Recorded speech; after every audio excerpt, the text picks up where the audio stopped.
Panorama group, जो सोचता है वो करता है। आपके अपने सपनों का आशियाना। नमस्कार, मेरा नाम ज्ञानेश्वर है और आपने देखना शुरू किया है बिहार विधानसभा चुनाव 2025 को लेकर लाइव सिटीज का विशेष कार्यक्रम द बिहार बैलेट। और आज द बिहार बैलेट का चौथा एपिसोड है और इस एपिसोड में आपको हम एक ऐसी पॉलिटिकल पार्टी की कहानी बताने जा रहे हैं जिनके सभी उम्मीदवारों की 2020 में जमानत जब्त हो गई थी।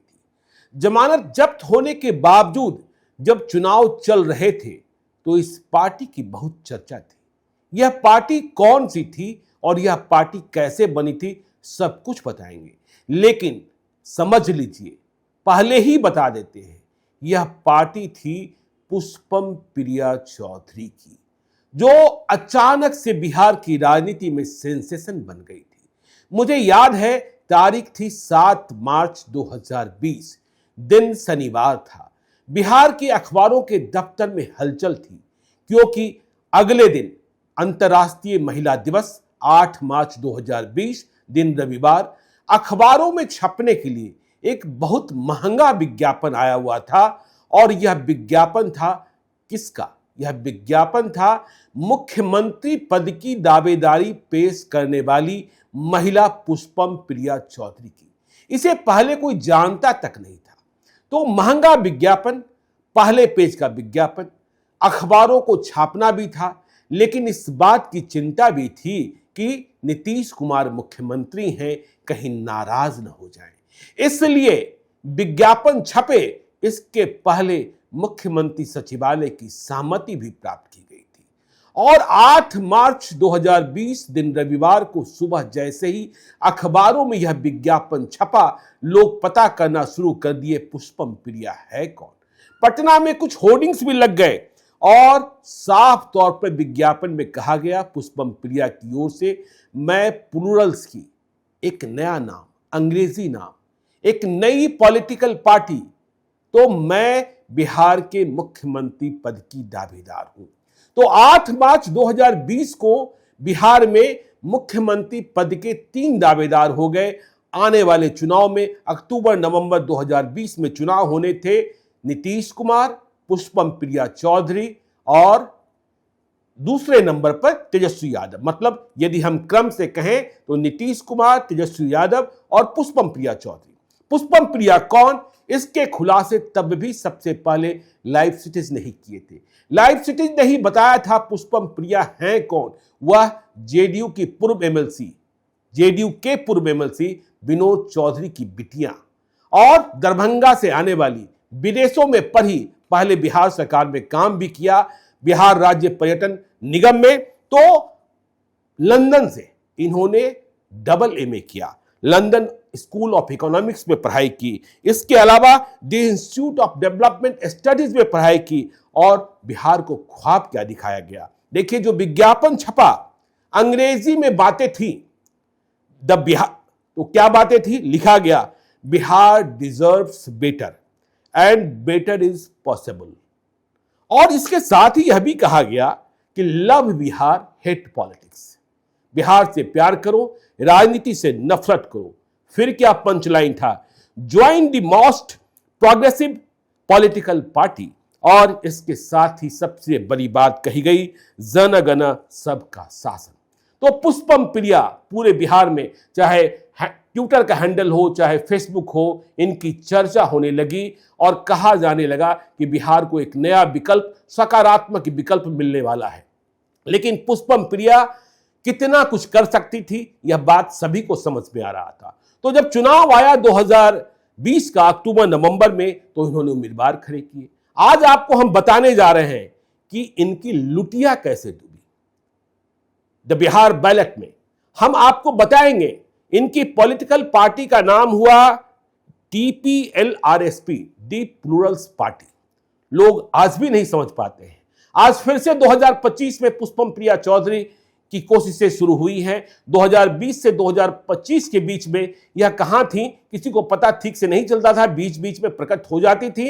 लेकिन अब तो लगातार देखिए, अब लगातार सारे सोशल मीडिया हैंडल्स पर सक्रिय हैं, पॉडकास्ट भी हो रहे हैं। तो 2020 में जब द प्लूरल्स पार्टी ने उम्मीदवार खड़े किए, तो आज आपको हम बताने जा रहे हैं वे 20 उम्मीदवार जिन्हें सबसे अधिक वोट मिले पुष्पम प्रिया चौधरी की पार्टी के, लेकिन सभी की जमानत जब्त हो गई। तो सबसे अधिक जिन्हें 20 प्रत्याशियों को वोट मिले थे वह भी बताएंगे, और दी प्लूरल्स पार्टी के जिन 20 उम्मीदवारों को सबसे कम वोट मिले थे यह भी बताएंगे। लेकिन यह भी आप नोट कर लीजिए कि कोई भी उम्मीदवार किसी भी विधानसभा क्षेत्र में रनर भी नहीं था, मतलब पहला स्थान तो छोड़ दीजिए, दूसरे स्थान पर भी नहीं था। तो सबसे अधिक वोट स्वयं पुष्पम प्रिया ने हासिल किया था। पुष्पम प्रिया 2 विधानसभा क्षेत्रों से चुनाव लड़ी, बांकीपुर में नितिन नबीन के खिलाफ। माना यह गया कि इतने विकास की बात हो रही है, दावा किया जा रहा था कि 2025 यदि पुष्पम प्रिया मुख्यमंत्री बन जाती हैं तो 2025 तक बिहार देश का सबसे विकसित राज्य बन जाएगा, और आगे 2030 तक यह तो यूरोपियन देशों से मुकाबला करने लगेगा। तो पुष्पम प्रिया बांकीपुर विधानसभा क्षेत्र में नितिन नबीन और शत्रुघ्न सिन्हा के बेटे कांग्रेस के उम्मीदवार लव सिन्हा के खिलाफ चुनाव लड़ रही थी। तो पुष्पम प्रिया की जमानत जब्त हुई। पुष्पम प्रिया तीसरे स्थान पर रही और उन्हें अपनी पार्टी में सबसे अधिक मत मिले, लेकिन मतों की संख्या कितनी थी? 5189, 5189। आपको यही बता दें कि पुष्पम प्रिया ने साथ में एक और विधानसभा क्षेत्र से चुनाव लड़ा था, मधुबनी के बिस्फी विधानसभा क्षेत्र से। वहां पुष्पम प्रिया चौधरी की भद्द और पिट गई थी। वह 6ठे स्थान पर थी और उन्हें मात्र 1523 मत मिले थे, 1523, जो ना प्लूरल्स पार्टी के उम्मीदवारों में बिस्फी का नतीजा टॉप 20 में शामिल करता है, न ही बॉटम 20 में शामिल करता है। तो खैर, सबसे अधिक मत पाने वाली अपनी पार्टी के उम्मीदवारों में पुष्पम प्रिया।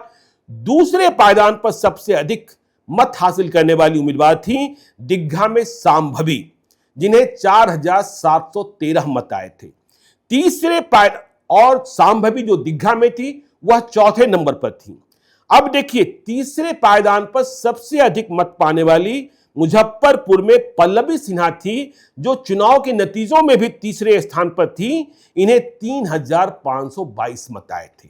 यदि हम चौथे स्थान की बात करें तो बाबू बरही में शालिनी कुमारी थी, जिन्हें 3413 मत मिले थे और यह 8वें स्थान पर थी। यदि हम 5वें पायदान की बात करें सबसे अधिक मत पाने वालों में, तो भोरे में सुरक्षित विधानसभा क्षेत्र गोपालगंज का विशाल कुमार भारती थे और इन्हें 3352 मत मिले थे, यह भी 8वें स्थान पर थे। अब पिपरा विधानसभा क्षेत्र में राजेश कुमार 6ठे पायदान पर थे सबसे अधिक मत पाने वालों में, और इन्हें 2923 मत मिले थे और यह नतीजे में 7वें पोजीशन पर थे। 7वें स्थान पर गौरव झा थे, जो वाल्मीकि नगर में पुष्पम प्रिया चौधरी के उम्मीदवार थे। यह 8वें पोजीशन पर थे और इन्हें 2863 मत मिले थे। अब देखिए, मधुबनी सदर जो विधानसभा क्षेत्र, वहां दी प्लूरल्स पार्टी की उम्मीदवार मधुबाला गिरी यह 8वें पायदान पर रही, अधिक वोट पाने वालों में भी, और चुनाव के नतीजे में मधुबनी में भी 8वें स्थान पर इन्हें 2804 मत मिले। कुमार शशि रंजन दरौली विधानसभा क्षेत्र, यह 9वें सबसे अधिक मत हासिल करने वाले पुष्पम प्रिया चौधरी के उम्मीदवार थे। दरौली में कुमार शशि रंजन जो नतीजे में 5वें स्थान पर थे दरौली में, और इन्हें 2521 मत मिले थे। 10वें पायदान की बात कर ले तो गायघाट विधानसभा क्षेत्र में सुबोध कुमार सिंह थे, जिन्हें 2260 मत मिले थे, 2260, और यह चुनावी नतीजे में 9वें पायदान पर थे गायघाट में। 10वें पायदान पर सिकटा विधानसभा क्षेत्र में तमन्ना खातून थी, जिन्हें 2237 मत मिले थे और सिकटा के चुनावी नतीजे में यह 11वीं पायदान पर थी। गोपालगंज में विवेक कुमार चौबे पुष्पम प्रिया चौधरी के उम्मीदवार थे। इन्हें मात्र 2165 मत मिले और दी प्लूरल्स पार्टी के उम्मीदवारों में यह 12 में सबसे अधिक मत प्राप्त करने वाले उम्मीदवार थे और गोपालगंज में इनका स्थान 7वां था। मोरबा की बात कर ले, देखिए मोरबा, माफ कीजिएगा, विवेक कुमार चौबे का स्थान 12वां था। अब मोरबा की बात कर ले, मोरबा में उमा शंकर ठाकुर यह 13वें पायदान पर सबसे अधिक वोट पाने वाले दी प्लूरल्स पार्टी के उम्मीदवार, इन्हें 1955 मत आए और यह मोरबा के नतीजे में 8वें पायदान पर थे। 14वें स्थान पर बारिशनगर समस्तीपुर में ही कीर्ति किंग, इन्हें 1955 मत आए और यह चुनावी नतीजे में 10वें पायदान पर थे। बेनीपट्टी विधानसभा क्षेत्र मधुबनी में यह 15वें स्थान पर थी अनुराधा सिंह, पुष्पम प्रिया चौधरी के उम्मीदवार 15वें स्थान पर सबसे अधिक वोट पाने वाले और बेनीपट्टी के नतीजे में 9वें स्थान पर इन्हें 1841 मत आए थे। अररिया में अमित आनंद झा दी प्लूरल्स पार्टी के उम्मीदवार थे जो 16वें सबसे अधिक वोट पाने वाले उम्मीदवार बने पार्टी के, इन्हें 1802 मत आए और यह अररिया के नतीजे में 6ठे स्थान पर रहे। कुर्नी मुजफ्फरपुर विधानसभा, यहां देखिए 17वें स्थान पर सबसे अधिक वोट पाने वाले उम्मीदवार में सल्बी सलोनी, जिन्हें कुर्नी में 1699 मत आए और यह चुनावी नतीजे में 10वें स्थान पर रही।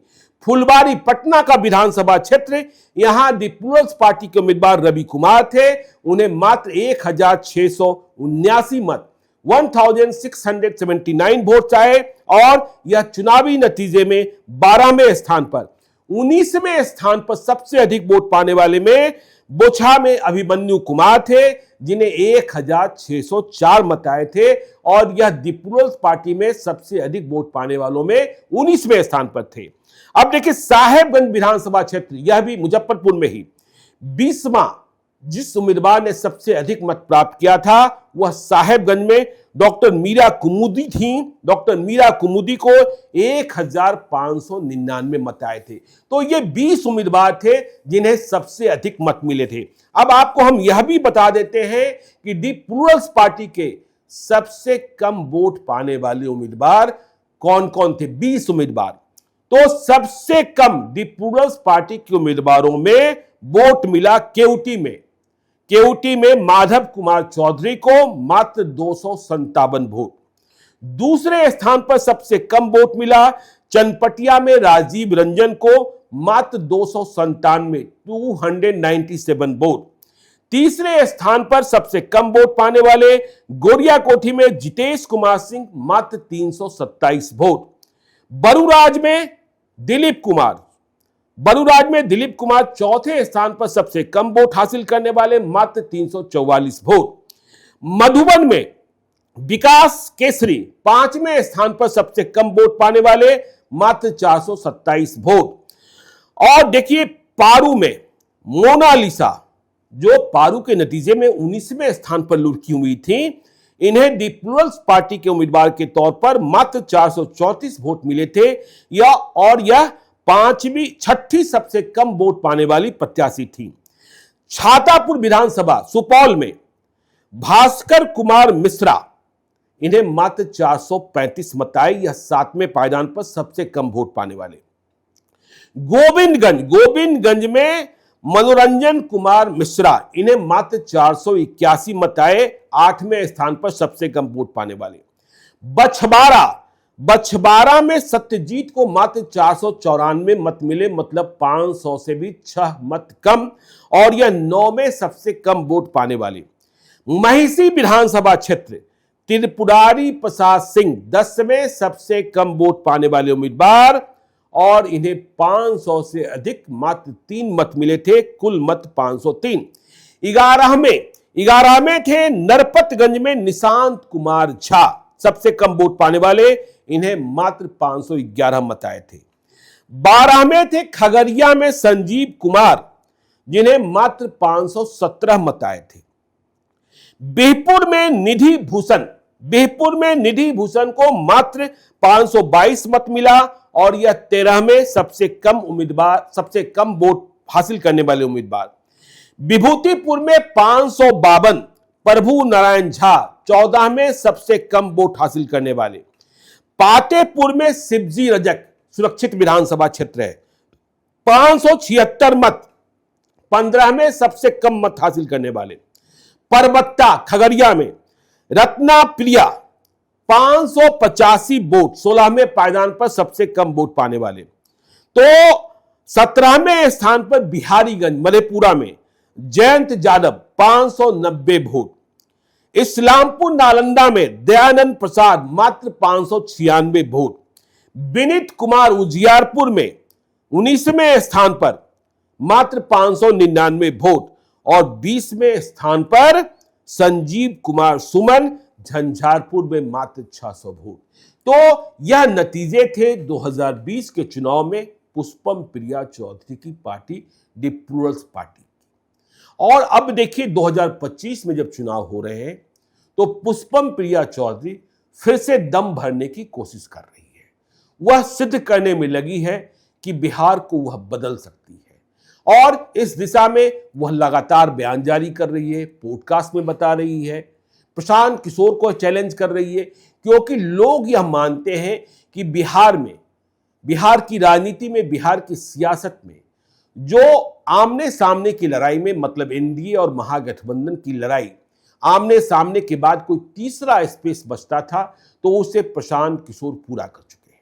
वैसे में पुष्पम प्रिया चौधरी 2025 में क्या कर पाएंगी, क्योंकि हमने आपको बताया ही कि पुष्पम प्रिया चौधरी के उम्मीदवारों को 2020 में सभी उम्मीदवारों को जमानत जब्ती का दंश झेलना पड़ा था। स्वयं पुष्पम प्रिया को बांकीपुर में सबसे अधिक मत हासिल करने वाली अपनी पार्टी में पुष्पम प्रिया चौधरी ही थीं, जिन्हें 5189 मत मिले थे। लेकिन बिस्फी देखिए मिथिलांचल, और पुष्पम प्रिया मिथिलांचल की ही बेटी है, दरभंगा की ही बेटी है, जहां दूसरे विधानसभा क्षेत्र बिस्फी से लड़ रही थी, वहां तो मात्र 1523 मत हासिल हुए थे। फिर इसी तरीके से हमने आपको तो बॉटम 20 जिन्हें सबसे कम मत मिले थे उन 20 उम्मीदवारों की सूची भी बताई, और उनमें से तो 257 से लेकर 600 मत तक। तो 2025 में पुष्पम प्रिया क्या करेंगी? क्या 2020 की तरह फिर से ढेर सारे उम्मीदवारों को लड़ाएंगी, किसी से गठबंधन करेंगी? एनडीए गठबंधन करेगा नहीं। आरजेडी को कोई जरूरत अब तक महसूस नहीं हो रही है पुष्पम प्रिया चौधरी की। प्रशांत किशोर पहले ही ऐलान कर चुके हैं कि हमें तो, मतलब जनसुराज पार्टी को 243 विधानसभा क्षेत्रों में चुनाव लड़ना है। तो 8 मार्च 2020 को अखबारों के विज्ञापन के माध्यम से जो बिहार के मुख्यमंत्री पद की तीसरी दावेदार बनकर सामने आई, क्या वह 2025 में कुछ बेहतर कर पाएंगी, या जितने उम्मीदवार उन्होंने 2020 में दिए थे उतने उम्मीदवार भी नहीं मिलेंगे, या फिर कोई गठबंधन होगा जिसकी उम्मीद कम दिखाई पड़ती है? कहां गठबंधन? तो इन सभी चीजों पर हमारी नजर बनी रहेगी। आप देखते रहिए लाइव सिटीज को। यदि अब तक आपने हमारे YouTube चैनल लाइव सिटीज को सब्सक्राइब नहीं किया है तो जरूर कर लीजिएगा, और यदि इस वीडियो को आप फेसबुक पेज के माध्यम से देखें तो पेज को लाइक कीजिएगा। हैंडल एक्स पर भी हमें फॉलो कीजिए। धन्यवाद।